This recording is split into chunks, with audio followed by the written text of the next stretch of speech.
Namaste. This territory of Girardot-Colombia was inhabited in its remotest origins by the Panches, the aboriginal indigenous people living in this area. Worshippers and respectful of nature, the sun, the magic moon, the waters and the mountains. The ecological balance was vital for them.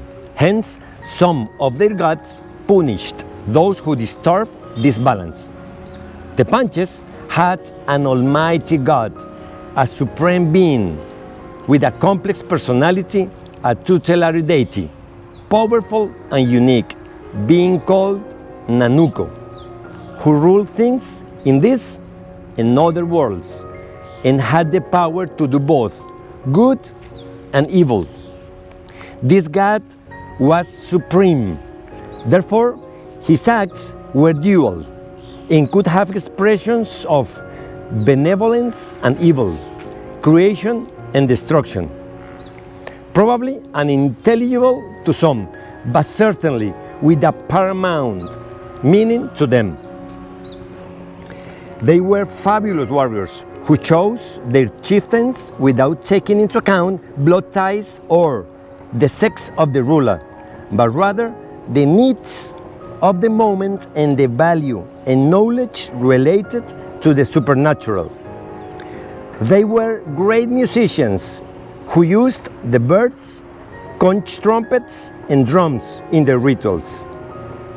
Located by the Magdalena River, the main river in Colombia, Girardot is an strategic port of this area, and this city is by far the most thriving city of the center of Colombia.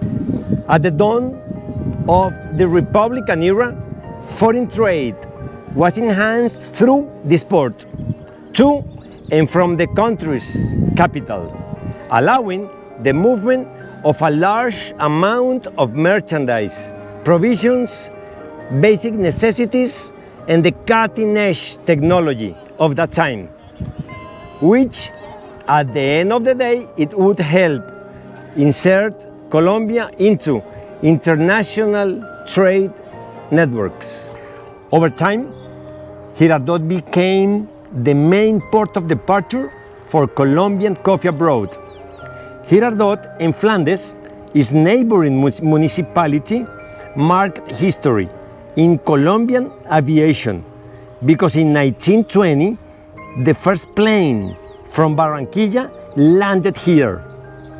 Long before the Bogotá airport existed, this airport connected this region with the rest of the country.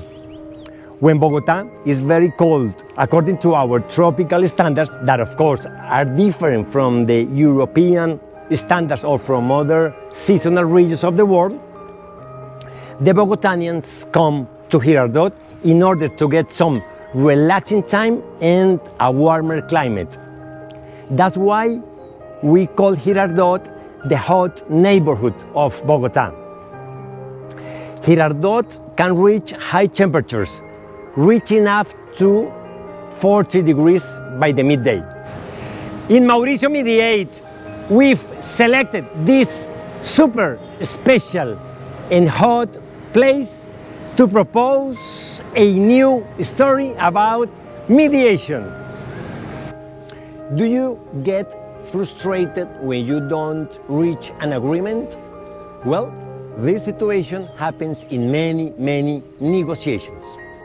The answer to why this situation occurs can be varied, and they range from the frustration of knowing that despite not having obtained an agreement in negotiation, we must continue trying over and over again to negotiate, either because the conflict remain unresolved and this situation torments us daily, or because there is a need dissatisfied, and while this persists, sooner or later we must return to the mediation table. With an aggravating circumstance, we will have lost vital energy and negotiating power, and this wakens us. Under this context, we propose a reflection, which is to learn the beautiful lessons of a disagreement. What does a disagreement leave us with? If we look closely at a negotiation or mediation that has ended in a disagreement or with an agreement that is not very favorable to our interests, we will find that beyond the frustration, this results in a brilliant and a gigantic learning opportunity in two senses: before and after the negotiation. Let's first review the scenario prior to the negotiation. This is the right time to ask ourselves what we miss doing before sitting down at the negotiation table. Do we dedicate enough time to preparing our negotiation? Do we study our interests and needs in a balanced, logical, and viable course of action?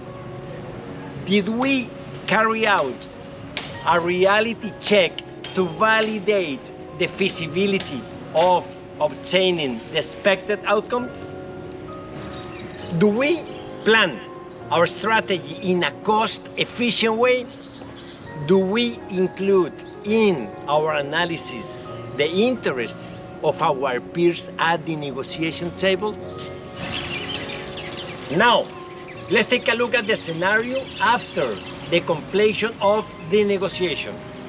A disagreement teaches what our performance was in managing and controlling the temperature, what the pace of progress was like at the negotiation table, and what the outcomes obtained were like.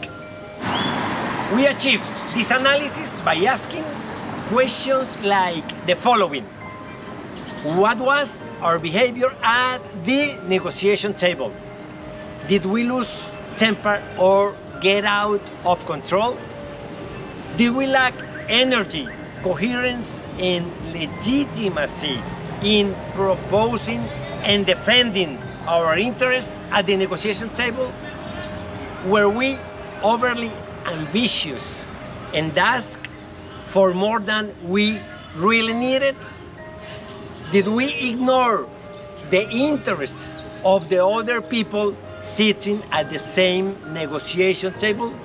Or all of the above? If we see the disagreement with positive eyes, we will undoubtedly grow as negotiators and mediators, and will understand the value of turning a supposed frustration into a formidable force. And in the future, when facing with similar circumstances, we will raise our energy levels from the outstanding knowledge that a disagreement can teach us. The finest sunlight or moonlight, wherever you are in this lovely planet.